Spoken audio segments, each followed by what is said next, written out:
Sorry for that. We're trying to figure out how to stream it horizontally, and there's still no way to do that. Yep. You have to start the stream, but then you can't do it through scheduled. Yeah. I don't know. It's above my pay grade. So welcome to this week's live stream of the shop. So make sure to get your questions in, ask that kind of stuff. Yeah, that's about all we got. We do have some questions right away. Nice. From Alex, one of our members. Yeah, thanks for being a member. Yes, thank you. Hi, Mike. Could you explain how to properly use a shrinking disc? I've been getting some deep scratches and dig marks on my steel panels. So with a shrinking disc, it's kind of tough without seeing how you're operating it. The biggest thing is you want to make sure to keep it very close to level and flush, but you want to make sure that the nut of your grinder isn't digging in, or that that the spindle isn't sticking down. So you might have to shim that out. I've noticed that some guys, the nut will gouge the metal, or the threads of the spindle sticking out will gouge. But if you've got plenty of clearance around that, just make sure you're keeping everything nice and level, and you don't need to push down. Just use the weight of the grinder. Other than that, you shouldn't be getting any scratches or gouges, especially in steel, because you've just got a big flat surface on your panel. But I would really look into the nut and your spindle threads, because I've seen that quite a bit. So just double check that to start with. Other than that, I mean, it's tough without seeing what you're what you're going through. Second question: could you show how to mount the body panels of the Indy Roadster onto the chassis? Yeah, we can walk back there.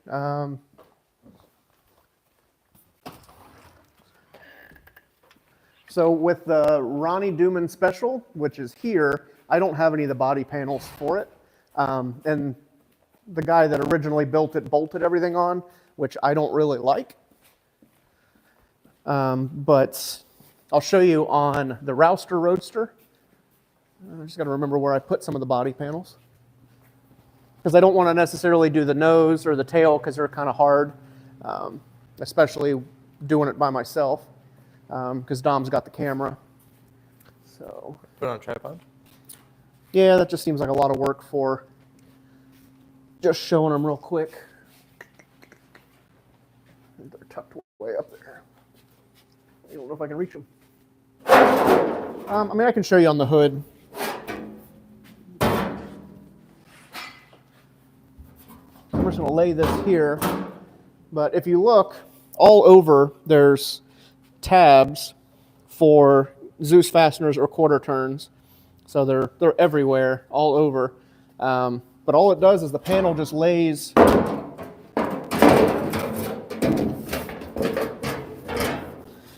It will lay into place, and then you put a quarter turn down through it, and that's what holds everything on. So the side panels are the same, the nose, the tail, everything is just free floating and just held on with quarter turn Zeus fasteners. Just like the original race cars were, I did this one the same way. Hopefully that answers your question, but it's really simple. Even we'll look at the nose. It's got the provisions in the nose itself for the quarter turns. So you've got 3 quarter turns on the bottom, 1 here at the bottom on the side, and then these 3 here at the top. But that's all that holds the front end on. There's nothing bolted. You've just got, what is that, 6, 8 quarter turns that hold that on. The tail's the same way. It's got a bunch. You can see them there around the back. But like this is all free floating. There's nothing supported in there. This is just an access cover to get to the back of the fuel tank. Hello, Dennis. Yep, welcome back, Dennis. He's in the house. Philly. Yep, I'm going to turn this air compressor off while we're here. All right. It's a pretty fancy air compressor. Yep. Hi, from Elkhart, Indiana. Yep. I've been through Elkhart. I've heard of it. Bobby Cole. I'm here listening and learning. Are you going to do any longer videos on the sheet metal work on that big Art Deco Roadster you and other men were working? So that would be the Fleetwood down at Fuller's. I didn't get to film anything there. They had a production crew there, and I think they're working on something. I don't know if I'll be able to post it directly onto the feed or if we'll have to share it, but I know they're working on a long format video because we did interviews and a lot of talking and stuff. So I think they're going to compile that into a video. I had Dom look today. They put some stuff we can use in a Dropbox. I don't know if there's enough in there to make a real video out of. No, not really. There's just short stuff. But yeah, so we'll do some short stuff on it. But hopefully in the coming weeks they will get the long format video done and we can share it or post it. Mike, do you do any engine tuning / building, especially on a Bonville racer? Or do you leave that to others and you do the metalworking because that's where you have the most unbelievable expertise? A little bit of both. I don't like engine work. I don't like mechanical work, but that's kind of the thing. On my own stuff, I kind of have to. On the Bonneville stuff, I don't do I'm not going to put pistons and rods and a crank in and adjust the valves on that. My buddy Jimmy, he's more into the mechanical stuff on flatheads, so he handles that. But putting the intake on, headers, making intake parts, all the plumbing and that kind of stuff, I do. What day was that last week? We were talking in the live about how if I had more time, I would have put the rocker arm assembly on the unibody so I could drive it because the weather was nice. So I did that last week after the live. This is the old one I took off. One of these is cracked. Yeah, right there you can see the crack down the middle. So it wouldn't stay tight. After about 5 minutes, the valve would loosen up. So I switched the rocker arm out, retorqued everything down, adjusted the valves just because it's springtime. So I do that kind of stuff. I do minor repairs, but I'm not a big guy into complete engine builds. It's just not my thing. But I can do it if I have to. When we had what was it? It was a 71 Vega. It was a show car, but it had a blown small block in it. I rebuilt that one. I had the machine work done and then I reassembled it and put it in the car. I don't find enjoyment in the mechanical side. Hi, from Halifax, Nova Scotia. Yeah, hello? Yeah, and on the thing with mechanical stuff, the Hanchard Special, I'm doing all the plumbing on the oil system, the fuel system, the turbo setup, intake, that kind of stuff, but I'm not doing anything internal. We'll do the injection, all of that stuff. I don't like it. Same thing on the Indy Roadster. I get everything set up, but I'm not doing anything inside the heads or the block. I leave that to somebody that enjoys it and is better at it than I am. Hello from BC, Canada. See you at the Bailey course at Bailey. Yeah, we'll be there. We were actually talking about that today. I had a call with Noah Norwood, the Hot Rod Kid, and I think the plan is he's going to fly down here from Oregon, and we're going to, I think he's getting in on Wednesday. Yeah, Wednesday. And then we're going to drive the GT up, weather permitting, on Thursday, do the class, Friday, Saturday, come home Sunday evening, and then he's going to work here in the shop for a week, kind of like he did last year. Yeah, I don't think you were around when he was here last year. No. So. How far away of a drive is that? It's up in between Milwaukee, Wisconsin, and Green Bay, so it's about 8.5 to 9 hours, depending on traffic through Chicago. Not terrible, but in that. You took it on a road trip before, haven't you? What's that, the GT? Oh, yeah, but when you got it. Yeah, when I got it, I drove it home. I've not gone anywhere super far since then. I've been working the bugs out. I was seeing the Daytona. Yeah, the Daytona's been coast to coast twice. Yeah, it's pretty cool. Yeah, and I'm going to try my buddy Jimmy up in New Jersey. I'd like to take a road trip up there in the GT in the spring, but things are getting kind of busy. Yeah, but I placed the order for all the AN lines and fittings for the fuel system on the GT the other day. And so I'm going to put 2 brand new fuel pumps on it, new check valves, get rid of the rubber hoses with hose clamps, and just put all new AN stuff on it. That way I know the fuel system's good. The fuel pumps have been acting kind of funny. I mean, they are old. They're Holly Blue pumps, and they did fine on the way home from the Colorado-Utah border. But just driving around town now, after about 20, 30 minutes, it'll start acting like it's cutting out due to fuel, and I'll switch to the other pump, and it'll be fine for a little while, and then it starts doing the same thing. So I'm wondering if like That's a very odd issue. yeah, it's like the pumps are starting to heat up, and then it starts leaking with bypass. So I don't know. They're Holly blue pumps, so I'm just going to put Holly blue pumps back on it. Yep. Any questions or anything? Should the shrinking disc only be used on low crown panels? No, you can use it on high crown. Anywhere you need to spot shrink, you can use a shrinking disc. I mean, I've used them on. Well, I used them on the Mack truck fenders. Yeah, anywhere you need to shrink that you don't want to use a torch, you can use a shrinking disc. But again, you want to keep the disc as flat as possible, even on a high crown. I think I've got it taken off of the grinder, so we can pull it out.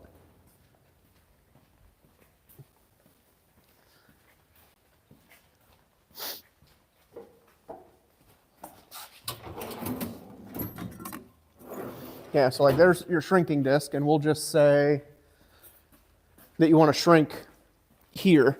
You don't want to do this. And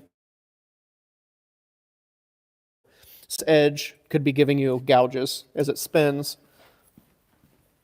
We'll just pull the grinder out and I'll lay it on the bench.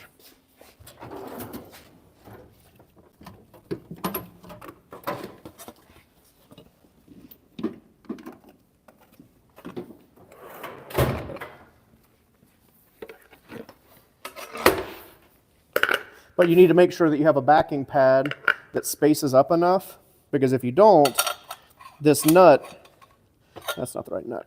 Let me grab the right one.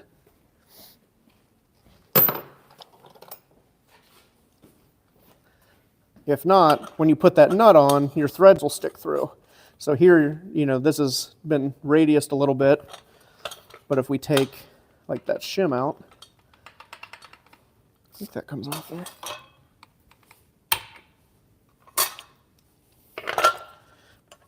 So you've got it set up like that. Now those threads, that could be causing your gouging as well. So you just need to make sure you've got all the right spacers on there, because this just comes with the grinder. It locks on there. And then the proper size backing pad that locks on. Should only the serrated part of the disc be touching the metal? Yep. Yeah, like on a serrated disc, it's going to be the high part, because this is a little bit lower. If you have a smooth one, you could work that whole surface. But you just want to keep that as close to perpendicular, as close to parallel to your working area as you can. Can a panel shaped from aluminum sheet using an English wheel with a polished wheel be made by polishing it with the Renegade buffing compound, or is off the wheel the shiniest aluminum gets? No, I mean, you can, so when you're wheeling something with polished tooling, it's going to burnish it. You could shine it up even more than that. So like say the shinier the tooling is, the shinier the burnish will be. But from there, you could take a Renegade style buffer and shine it up even more. Like you can, it's kind of hard without seeing it in person side by side. But you polish something, it's going to be a little bit shinier than something straight off the wheel. But again, it all comes down to the shinier and more polished your tooling is, the shinier and more polished you're going to burnish while you shape, and then you could run a buffer over and just finish it off. You showed us there in the class on the wheel, like even a hair will imprint on the metal. Yeah. And the same thing, like you can put fingerprints and oil on it, and it'll track those fingerprints all over your panel. So that's why you want everything to be clean and polished on the wheel. That's all the questions for right now. Yeah. I was going to say, we can recap last week. Probably want to talk about the class giveaway. Yep. We'll probably talk about it now and probably at the end of this video. But don't forget, we are currently running the free class giveaway. So no purchase necessary. You can head over to Cornfieldcustomsltd.store. A little pop-up will come up and you can sign up for our newsletter. That'd get you one free entry into the class giveaway. Or for every $30 you spend on the web store, that gives you 4 more entries. And what we're giving away is 4 first place winners, and they'll each get a spot in a future class of their choice. Second place will get you a t-shirt and a hoodie pack, and third prize will be a hat of your choice. So yeah, if you want to check that out, head over to the store. If you are on our newsletter, that information is in the newsletter. We did get a couple hundred people signed up to the newsletter, so that's nice. Appreciate all that support.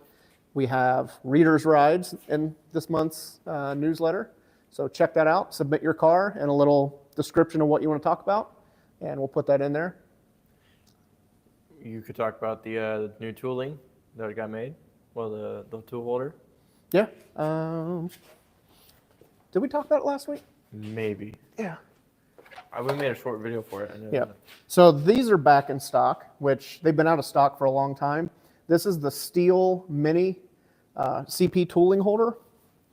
So if you get into a spot, we'll say we're hammering and dollying something, and you've only got so many different radii on this dolly, and it's kind of big, bulky, and heavy.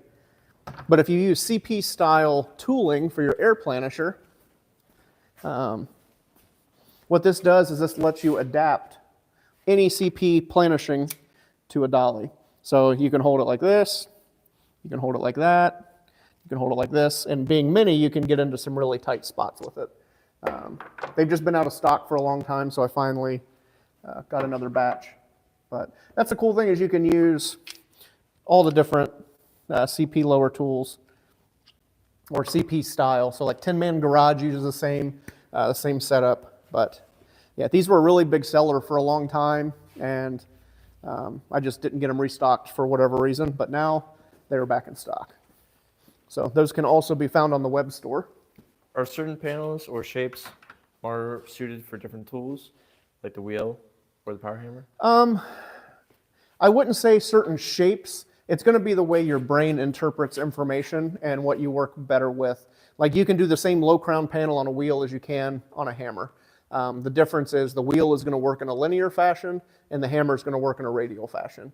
I prefer the hammer. Some guys prefer the wheel. You just kind of have to try both and see which makes more sense. But last week, I don't remember if I had started the buck, but here is the driver's side Mack truck fender, and we had video 1 come out last Thursday for that, and video 2 following up on the rest of the build on this will come out this week. So we got that. Started laying out the sheet metal today, so I'm going to get it all cut, and hopefully we'll be shaping later this week. But currently the power hammer is down. I don't know if you guys remember, maybe 6 or 8 months ago, I had a bearing go out in the hammer, and I'm guessing with the bearing being out, it put some funky side load on the main crank, and I was starting a 32 roof insert on Friday, and the crank sheared off. So yeah. Yeah, so the crank sheared off, and you could see that it had a stress crack in there before and had been broken for a while. So, like I said, I think when this bearing went out, it put a funky side load on it, and it stressed it and started to break then. So, the power hammer is down. FedEx was supposed to have the part here Saturday. I paid for next day air, and here we are Monday at 5:30 and still no part. So, that's pretty exciting. But I've got the hammer all torn apart, waiting on the part to come in. And then I can hopefully be shaping Mack truck fender parts. I got to finish this roof insert, and I got some other stuff. So I've got the main drive assembly all tore apart, so I could get the crank out. And yeah. What all do you need in maintenance usually? Usually it's just clean everything up, and there's a bunch of grease fittings. So I just go around about every 60 days and top everything off with grease. And like, even though the crank's broke, I can't complain about this machine. I mean, I've had it since 2016, I think. And I mean, I'm hard on stuff. Like, this thing has been through all kinds of abuse. And like I said, up until that bearing broke, I'd had zero issues with it. And then I think the crank breaking is a relation of that bearing, because it broke right next to where the bearing went bad. Like, what are the odds? So still, if I have to put a crank in it and a bearing in 6, 7, 8 years, that what it is? It's what, 2025? It's almost 9 years. That's, not bad. Yeah, yeah. Very little maintenance, just stuff that can break. And I mean, power hammers they're just beating themselves to death. So stuff's going to break. Like I've broken some little bolts and stuff here and there, but I've been really happy with the performance of this machine. Have you tried any other power hammers that you like? Yeah, so I mean, I've got the Pettingill #1 that I like. I've ran a Pettingill #2. I've ran a Powell. Powell fabricated hammers are nice. I've used a Mittler Brothers double-headed fabricated power hammer. I don't think I've ran a Yoder yet. So a Yoder's on my list, and I'd like to run a Pettingill 2M. So I just got to get out there and do them. Cool. Yeah. I like it. Yeah, because I have to go do, at some point, I think I'm going to do some training down at Saltworks in Florida. They have a Pettingill 2M, so I'll get to run one there. And yeah, I'll just have to find a Yoder. Maybe I'll go out to Bobby Walden's and see if he'll let me run his Yoder. No more questions. No more questions? Man. Hard crowd. Yeah. So for anybody that's local or not local and you want to come, this Friday night is our monthly garage night. So the shop is closed door policy Monday through Friday to the public. You have to have an appointment. You just can't stop by and ring the bell. I do that so I can stay focused on the customer work and not get distracted. But the first Friday of every month that I'm in town, I open the shop up to the public from 5 p.m. to 8 p.m. So you can come and go as you please, check out the shop, hang out, that kind of stuff. And this coming Friday, which will be the 7th, is our March. This is March, right? Yeah. Yeah. Our March garage night. And the current schedule is we'll have one in March. We'll have one in April. No May, because I'll be doing the class at Bailey. We'll do a July or a June, July, no August, and maybe no September. No October, maybe a November, and maybe a December. So once we hit midsummer, I'm out of town a lot. So if you want to come to one, make sure to hit the next couple months. But they're always a good time. Sometimes we get a couple people, and then last month we had like 30 or 40 people. The building was packed. Yeah. So it's always a good time. Meet like-minded car people. Cool place to hang out, and the shop's open for everybody to kind of nose around and see what I'm doing. Yeah, I'm kind of awkward around people sometimes, but it's nice being around people who have the same similar interest. Yeah. Yeah, I'm pretty awkward around most people. Mike Bella has a big Yoda. He'd let you hang out and help. Yeah? A big what? A big Yoda. Yoder? Yoda. No, that's probably a Yoder. Yeah. A big Yoda. Yeah? Yeah, so probably a Yoder. I didn't know he had an actual Yoder. But yeah. Have you ever been to Tommy Caruso's shop in NJ? Contour, metal shaping. He's a big hammer guy. Nope. I don't really go out and meet a lot of people. I go to my buddy's place up in New Jersey just to support kind of what he's doing, and then I go racing. I know how it is with me and like getting people just randomly stopping in, so I try not to do that to other people. It'd be one of those things like if he called me and said, hey, next time you're up this way, stop in, then I would try to do that. But I don't like to cold call people and just be like, hey, I'm in your neck of the woods. Can I come by and check you out? Because I know that makes me feel kind of awkward. No other questions? No other questions. Man. I can add something. Yeah? One of my dream cars came up on Marketplace last night. Oh, yeah? So I might have to go up to Chicago. Oh, Chicago. I've been there once. It's a city. Yeah, it's not my favorite place. So then, yeah, that's the passenger side buck. So that one I'm getting ready to put up on the shelf until I have to do another run of these. And that was a big question we got on the video. I don't know if you saw that. Even yesterday on the subscriber questions on Instagram, somebody asked, why didn't I just take the stations out, flip them around, and then I had the driver's side buck based off of the passenger side, which that would work, but this client is wanting multiple sets in the future or ones and twos here and there. So I would rather have a dedicated left hand and a dedicated right hand buck. That way I'm not constantly taking the screws out and switching it back and forth, which will eventually deteriorate the quality of the buck. You know, it's going to get chewed up. So I'd rather not be switching the stations around all the time. It's just easier, more cost effective, and be more accurate with a dedicated left hand and right hand buck. So if you had that question of why, that's why. But yeah, we got those two, and yeah, ready to go. Go to LA and visit Mike. Get all loco. You will want to build a trail dragger. I don't know. I'm not much of a custom guy. Like, I've got a couple custom cars in here, but I don't know if I would ever want to own a custom. What's a tail dragger? I know an airplane tail dragger, but it's pretty much the similar thing. So it's like a custom, and it's skirted and usually air ride on the back, so they're super low in the back. oh, okay. Yeah, exactly what it sounds like. The tail of the car drags. Like California squat. Kind of. Well, no. Carolina. Carolina squat, yeah. Yeah, but not like that. Amazing you open your shop for people wanting to come see your shop and the work you're doing. Thank you. How concerning is Galvanic Yeah, galvanic corrosion. corrosion with steel contacting aluminum? Would steel bolts and an aluminum framework be okay in a furniture type application, or is it best to use stainless? This is going to start an argument potentially, but it happens, and I think it's more so between copper and aluminum than steel and aluminum. I've had cars in here that were built in the 50s that is an aluminum bodied car with a steel wire wrapped in it, no paint, and it's not eaten through the aluminum yet. You take it apart and there's a little bit of corrosion, but everybody acts like you're going to put a steel screw in an aluminum body and you instantly have a battery, and 6 weeks down the road it's going to be dissolved. You will get a little bit of corrosion, but it's not that big of a deal.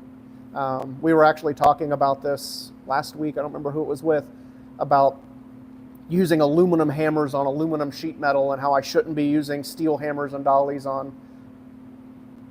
It is what it is. Like, you might get a little bit, but people are so over analyzing this. If you're worried about it, put a plastic washer in between it. You know, if you're going to make contact with the aluminum just with the head, just put a little plastic or, I think they make PVC washers now that are only a couple thousandths thick. Just put that between it to isolate it if you're that concerned about it. Paint the back of the bolt. Just do whatever, but I don't see it ever being an issue, at least in my lifetime, so I don't really sweat it. Like I said, it might be different if you're using steel and copper or copper and aluminum to where you could potentially be creating a battery, but I've never found it to be that much of a concern. And I mean, I've worked on a lot of stuff over the years. I have another question. Watching you make the fender buck will help me get better. The buck on the Art Deco car, was that CAD designed that helped? Yeah, so that buck, I don't know exactly how they did it. I knew they scaled up the Hot Wheels car, which I have one. I've never bought a Hot Wheels car in my adult life until we were at Kroger the other day, and they had the car that we built. So I'm like, hey, I'm going to buy a Hot Wheels car. They did? Yep. That's pretty cool. So I don't know if like Hot Wheels provided a 3D model or if they bought one and they scanned it. I don't know how they came up with it, but they had blown the model up and segmented it, and then all of the buck was made on a CNC router, I believe. Yeah, so there's the car, the Rod Squad. I saw another one that was covering like ABCs and a bunch of letters. Yeah? I don't know where that was from, but I remember you saying something about it being a Hot Wheel. Yep. I'll be on the lookout. Yeah, I mean, they're everywhere. Like, there was a hook of them, I guess. That's pretty cool. Yeah, I bought one for me and one for my dad. His is in the truck. But yeah, I thought it'd be kind of cool, like to actually put that in like a shadow box with some pictures of the build. Just that I got to build a Hot Wheels one day. Land Rover done to forever. Okay. What was that? Land Rover done to forever. Okay. All right. Sure. How do you raise a low spot and blend it without overstretching the surrounding areas? So we'll just say we have a low spot. I'll work that low spot up, and then I'll jump out a little bit and jump out a little bit and jump out a little bit. If you focus just where that low spot is, you're going to overstretch that area and it'll go from a low to a high. So you got to work it a little bit and then blend it out into the rest of the panel. You just got to be really careful because too many people want to spot focus and they'll just stay right where they think the low is. You want to work in the center of the low, spiraling outward, and then blend it beyond. Hopefully that's a detailed enough answer. CJ, what do you mean by that? I don't. Land Rover done to forever. Land Rover done to forever, but still. Maybe Land Rovers have done it forever, like the Galvanic corrosion. I mean, Land Rover done alloy and steel together forever. Oh, okay. Yeah. Yeah, I mean, the only thing I can think is I've worked on not my ambulance, but back in high school I worked at a place that did an ambulance, and they did have some corrosion from the steel bolts through the aluminum body, and it was just blistering the paint a little bit. Like it wasn't eating a hole through it, and I think at that point the ambulance was 25 years old. The spare tire in my Lexus is terrible. Like it's all the plating's peeled off and it's like completely white from the corrosion. Yeah. It's nasty. Yeah. That's water damage. Yeah. What other questions you guys got? Nothing? How do you make a smooth flowing paper template when working from a wire buck? You can't. You have to interpret. That's the problem. That's why I don't like wire form so much, and I struggle even with a wood buck. A wood buck and a wire frame are going to be very similar because you have this big negative void. So at that point, you can take foam, like pink insulation foam. I think I got a sheet of it back there. Just get it at Home Depot. You can cut it, glue them together, and slide it in and carve it. You can stretch tape over it, but it's not going to be super accurate. That's where it's going to come into play. You're going to have to do a little bit of guesstimating, get as much critical information as you can, and then use your sweeps and your gauges to finalize that information. I've just found with buck work and wire form, that stuff, you take a guess, you get the majority of your information, and then you start roughing the panel in, and then you check it to the buck. You know, it's not going to be never check it to the buck and end up with a good part. You're going to have to shape a little bit, check it, make notes of where things need adjusted and how to get it to fit the buck. So that's kind of the downfall, is your pattern is not going to be as accurate as I like, but there's nothing you can do about it without working in a solid model. So it's just take your information, start shaping it, put the panel on the buck, see where it needs adjusted, and make that correction as you go. Galvanic corrosion in boats use a type of grease and threads / contact surfaces, and it stops / slows it down. I was going to say that too, but yeah. I didn't want to be wrong. Yeah, I'm used to always being wrong, so it's all right. Just watch my supporters on Facebook. They'll tell you every day how wrong I am. On your newsletter, does it come out the first day of every month? I got mine today. So it was supposed to come out the first day of every month. It was scheduled, and I went in today at lunch just to check out, kind of to see how many people had opened it and check some of the stats on that. And it said it was scheduled, and it was just sitting there. So I don't know if they had a glitch and it didn't send it out or what. So today it got sent out just because I saw it and I manually pushed it through. But usually it comes out on the first of every month, unless we have another hiccup like that. So I didn't even realize it until today. Yep. I kind of want to see if I could get my car in Reader's Rides. My car is plural. Yeah. That'd be pretty cool. I don't know. Let's be a little biased. We've got a couple other ones. This one, you want to say what it was? The Reader's Ride? It was a Volkswagen.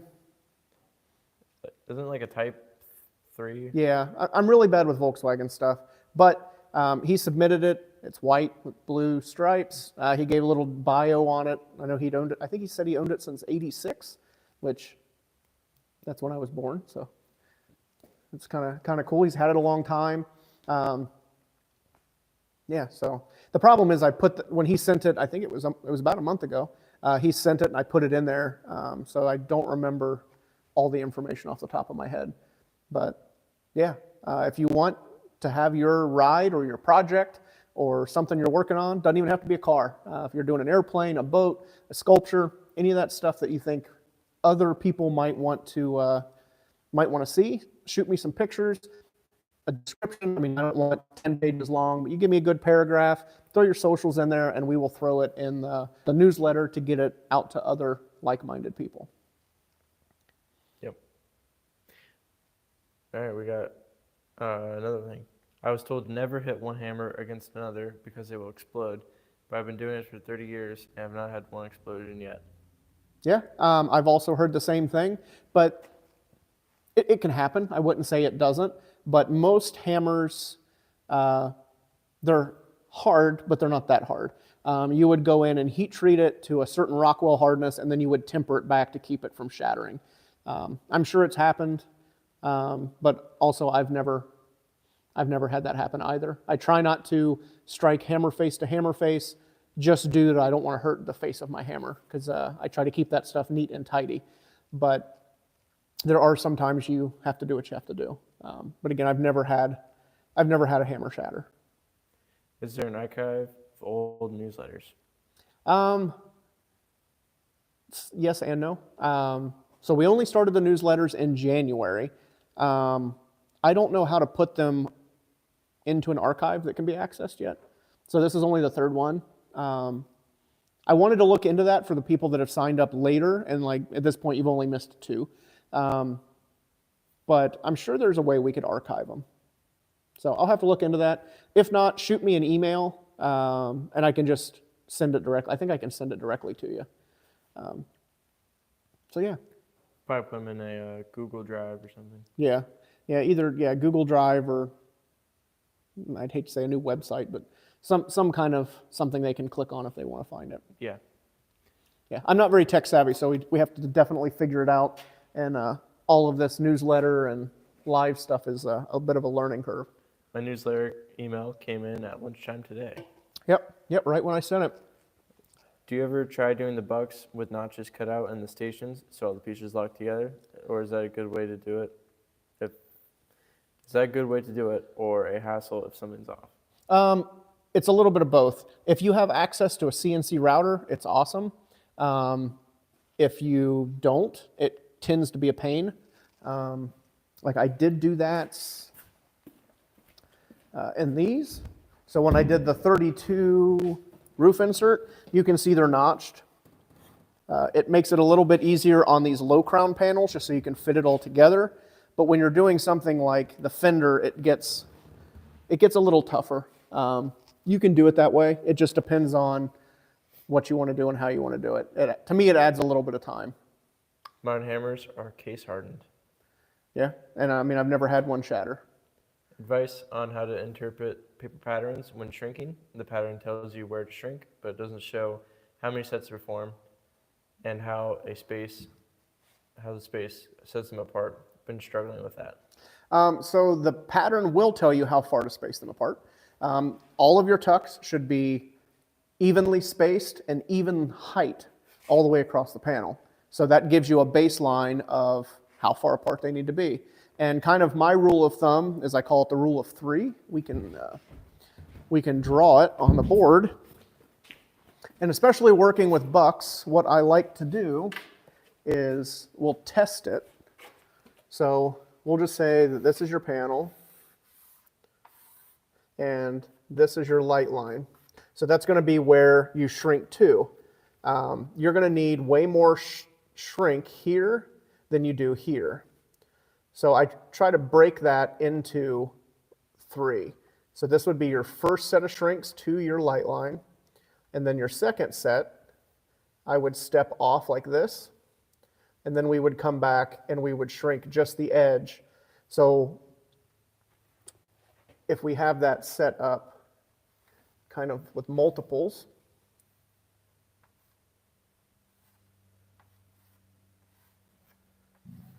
that gives you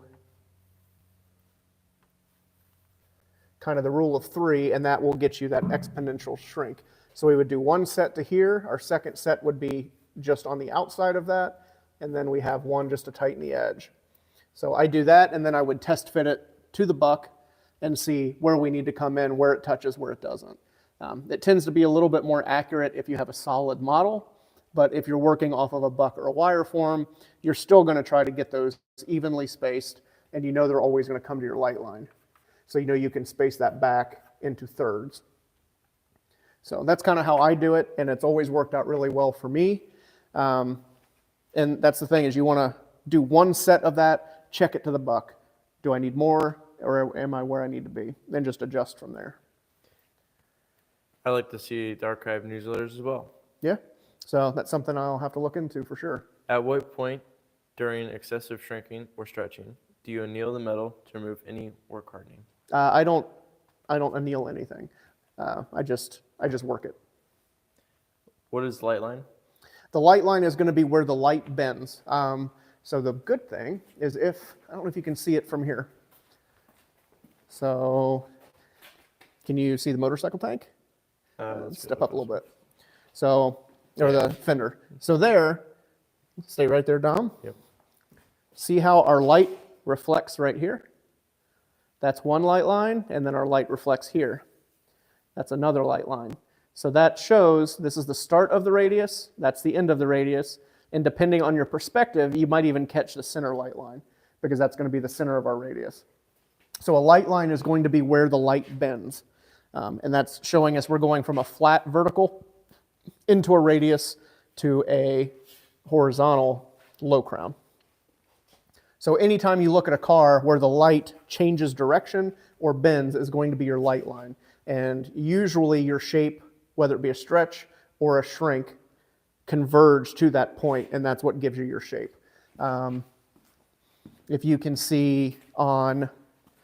The Mustang would be a good one, maybe? Yeah, the Mustang would be a good one because it's got hard edges. So this is a light line, this is a light line, here is a light line, and that would be low crown, and then it goes into a slight reverse. So our light line here is going to start at the reverse to allow that to come out, and then here to get it to come over that peak would go back into a shrink. Same thing here, like you can see the light line upon this arc, that's a reverse out, and that's the center line of the reverse. This light line is where it's peaked and turns back under. So one thing that really helps me as a metal shaper is I don't look that we're bending metal. I think of it as we're bending light. All we're trying to do is manipulate how the light bends and reflects off of the surface.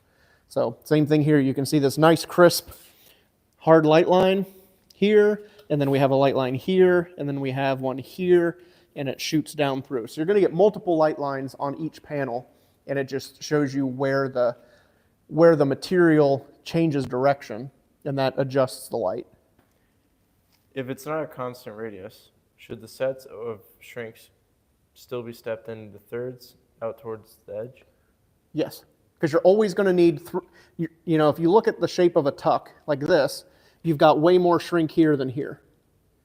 So if you're trying to pull that over just on the first set of shrinks to get it even, you're going to have more shrink at the edge.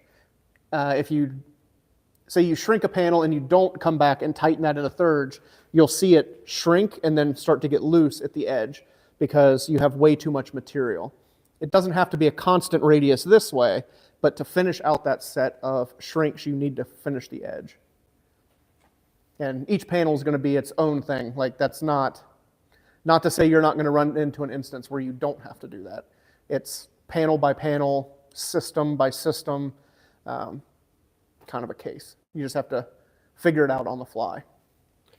I guess more into the light line and like how you actually make the shape. Like here, it looks like it goes a bit softer and then it goes that radius. Yeah. How do you get this bend? So this bend is all a form. There's no shape in this bend itself. Like if I was making this completely from scratch, there would be, because like we have a light line right here, I would come in and put shrinks here. That will take the metal, bring it this way, which will push this up. That gets us our dome this way, and then this is just a form. We could check it with whatever radius that is. We'll just say that that's an 8. So this is an 8-inch radius that's all form, but to get that crown this way is going to be from the shrink down here. I think that'd be a good video to go into. Like Yeah. how you're just going around seeing different shapes. and seeing how you made them. Yeah. Well, the good thing is we would have to pattern it because the pattern is going to tell you exactly how to make it. It might be kind of hard looking at it of, well, why did you decide that? That's just with 20 years of experience seeing how to make it. But if you make your pattern, it's going to tell you exactly everything you need to know. So that's why patterning everything is super critical. I know we have a video on patterning, but how to make the pattern, but it doesn't hurt to have more. Yep. Yeah, because I know we've got Model A quarter and roof inserts and door skins and the Mack truck, patterning and buck making. So I know a lot of that stuff can be boring, but if you don't understand the basic steps of what you're doing, it's going to be harder to get to the end. That's all our questions for right now. Yeah, if you've got more questions, get them in because we've got about 10 minutes left in this live. So yeah, and looking at our monthly schedule here, this week I'm on the Mack truck fenders if FedEx decides to deliver my parts. And then next week we'll be back on the Mustang. Then the week after we'll be back on the convertible. And then from there we'll be on the Model A sedan and hopefully digging into the Nofke Ronnie Duman Indy Roadster. So lots of stuff going on. And at some point in there I'm going to have to make a trip to California, but I'm flying this time. So I'll have to do that. So this month, March is booked, April super slammed, and May is going to be out of control because we've got the Bailey class, I have a welding class, and I have to go to California driving to race at El Mirage. So that month is extremely booked. So yeah, busy, busy, busy. I should be in Wyoming. Yeah? Tetons. Yeah, Tetons is cool. Yeah, we did that a couple years ago on the way to Bonville. Isn't that, no, never mind. I don't know what I was saying. That's a great idea, Dom. Show a panel, and Mike lets us know how you would go about shaping it. Those tail enclosures for the rear fenders are looking sweet. Yep, thank you. Is the belly tank steel? I thought those were all alloy. This one is steel. Yeah, so the one hanging up there is steel. It was a later model. I don't know exactly which aircraft it came off of. It's pretty close to the same size as a P-38, but it's steel versus aluminum. You have that one back there on the trailer. You can't see it from there. But what is it? That one's a fiberglass. It's based off of a P-38. Since the P-38 aluminum tanks are so expensive, companies started reproducing them in fiberglass, and that's one of the fiberglass replicas. Eventually, I'll turn into a car. Mm-hmm. What's up? Yeah. If you need a helper when you go to California, I'm in. That's from Dennis. Yeah. I thought Dennis would live in Philly. Philly. Yeah. Let's see. We cleaned up the office a little bit. So I don't know if we showed this, but here's I think we did. We showed it a long time ago. Yeah. So there's the new lower plenum. Hopefully in a couple weeks we will have the upper plenum in from the machine shop. So looking forward to that. And got our socks put out, got our hats put out, new price tags on everything, trying to get the office looking good. I'm wearing my Cornfield custom socks right now, actually. Yeah, so am I. Yeah. Yeah. Yeah. I like the socks. I don't know if anybody else likes the socks, but I like the socks. I think they're fine. Yep. So Tetons is beautiful. My first time there was my first trip to Bonville. Nice. Yeah, Tetons is really cool. Yellowstone's really cool. Yep, Yellowstone. I really like that. Yeah, that was cool when we went to Yellowstone. I drove the unibody. So we did everything up through that area was all in the unibody and Model A's and stuff. So that was pretty sweet. Mm-hmm. Yep. And here's something exciting. It is now almost 6 o'clock and the sun is still up. So that's exciting. Yeah. And this coming weekend is the time change. Ooh. Which I hate the time change, but it's nice. That means it's springtime. Yeah. Yeah. Hopefully it doesn't rain as much, though. Yeah. Yeah. Hopefully not. And yeah, so this is a better walk around of the office because I don't know if you've ever done a good walk around. So lots of artwork, lots of old race parts. Got a Hasbro GT40 and Rector sets. I mean, I collect all kinds of old stuff. This is neat. Oh, the erector set? Yeah. Yeah, I like all that old stuff. P3, P4 Ferrari. Yeah, I've got this, I really like this old safe that I keep books and stuff in. So, yeah, I don't read a whole lot, but it's nice to have reference material when you have a question. Of course. Yeah. So, yeah, what questions you guys got? Because I think we got like 5 minutes left. Tell us about the Mickey Thompson Streamliner mural. So, when I bought this building, I knew I wanted to put a big glass garage door. And if you don't know this about me yet, I absolutely love Bonville. It's my favorite place on the planet that I've been so far. And I just love the Challenger 2. I think it was the history on it, the engineering, how fast he went. And I just loved that picture. So when I got the door put in, I measured how big I wanted it. And I reached out to Danny and said, hey, I've got this picture of your dad's car when it was the Autolite. Can I put it on the wall really, really big? And he said, sure. So what we did is I took it to a vinyl wrap company, and that's actually a vinyl wrap. It's printed, and then we just stuck it to the wall. So it's just a vinyl wrap peeled and stuck to the wall, and then I came back with trim, and we trimmed it to look like a picture frame, but it's actually stuck to the wall. So then that was when it was the Autolite, and then when Danny raced it and set a record, I've got the picture of when he was there and set the record. So originally I was like, oh, when I build a car, I'm gonna do the same picture and put my own picture on the wall. I still love that picture too much, so my car can just sit here, and I'll leave that mural up. It's super cool. You got you got room on the ceiling. Yeah, I got stuff everywhere. Yeah. So what are the questions we got? Because we're winding down. That's a phenomenal picture. The Danny story with it is amazing. Yeah. What if the tucks/folds in the paper go past the light line? How deep should the shrinks reach, and how should they be distanced? They shouldn't go beyond your light line. So if they go beyond what you're calling a light line, that's not your light line. Because say you have a flat plane, when you shrink to where a light line is, that's where it's going to start to turn, and that's what's going to create your light line. So if you're shrinking beyond what you're thinking is a light line, that's not your light line, or you're just shrinking beyond it. You always, and I use the term always, because there are going to be exceptions, but 99.9% of the time, your shrinks and stretches are going to start and stop at your light line.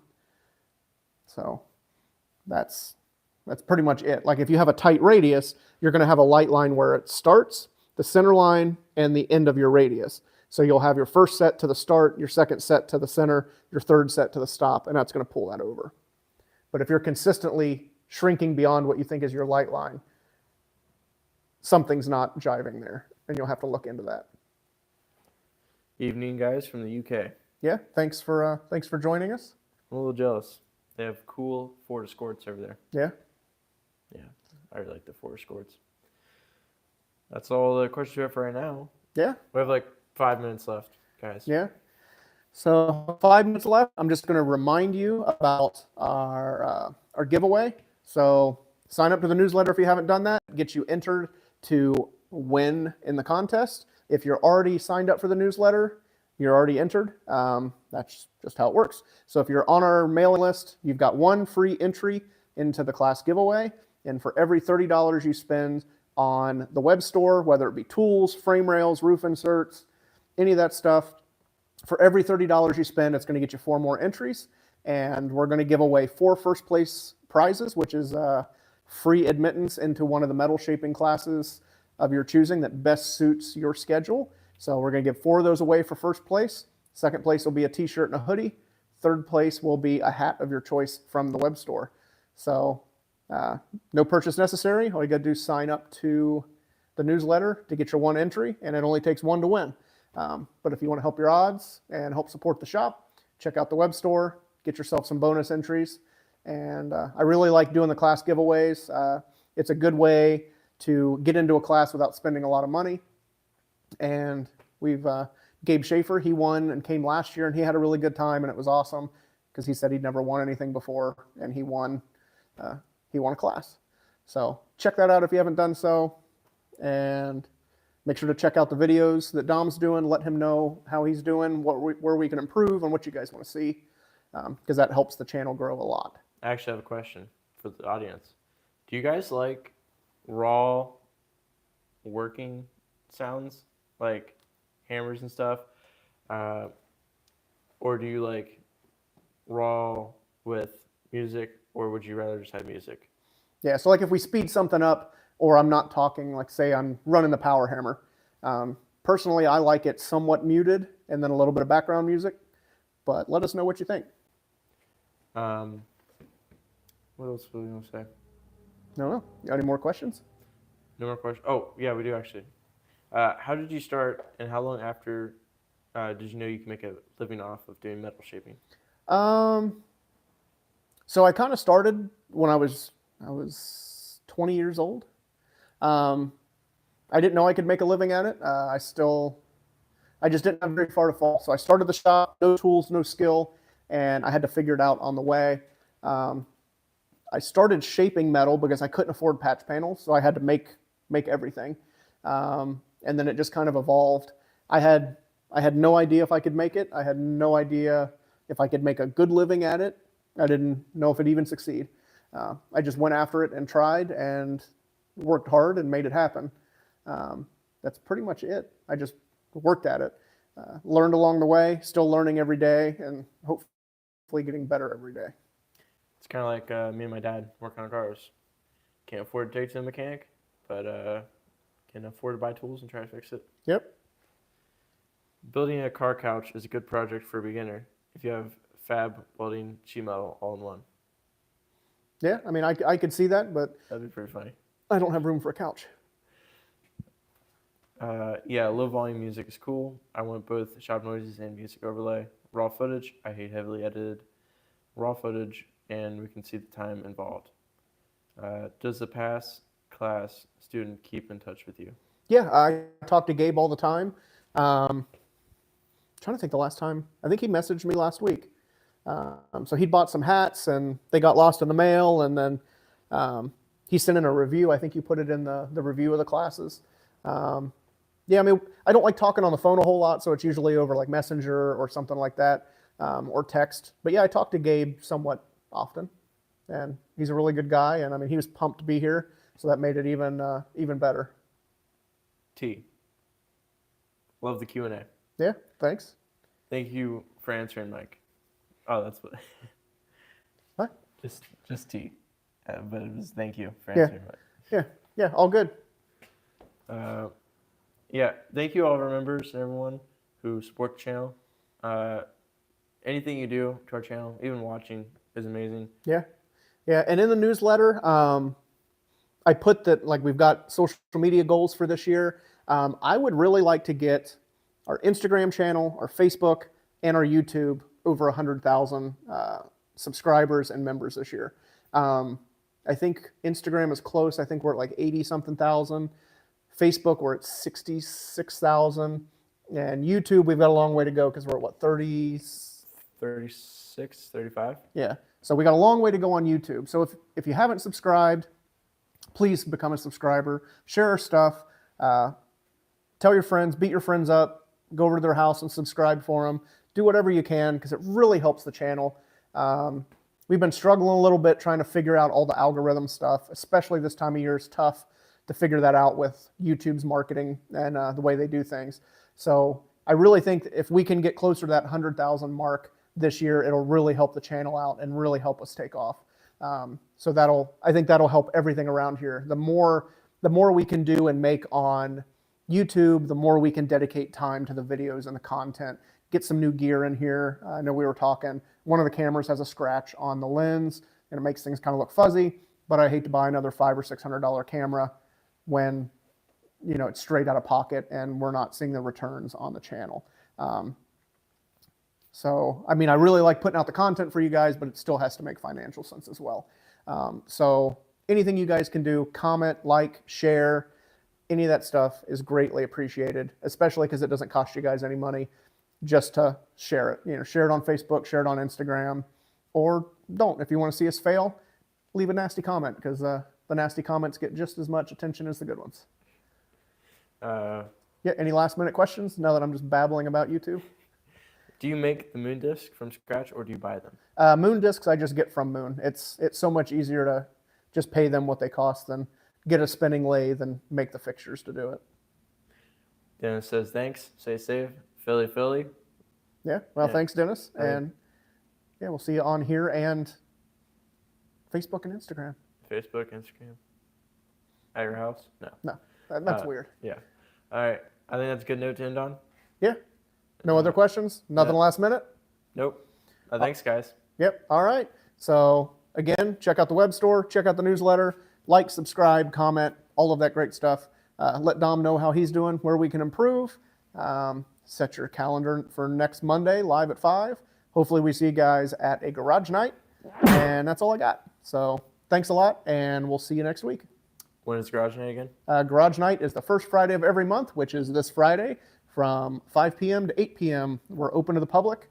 So if you want to come, if you're close, if you want to take an airplane ride, whatever, get here and check out the shop and just kind of wander around. All right, guys. See you later. Yep. See you later.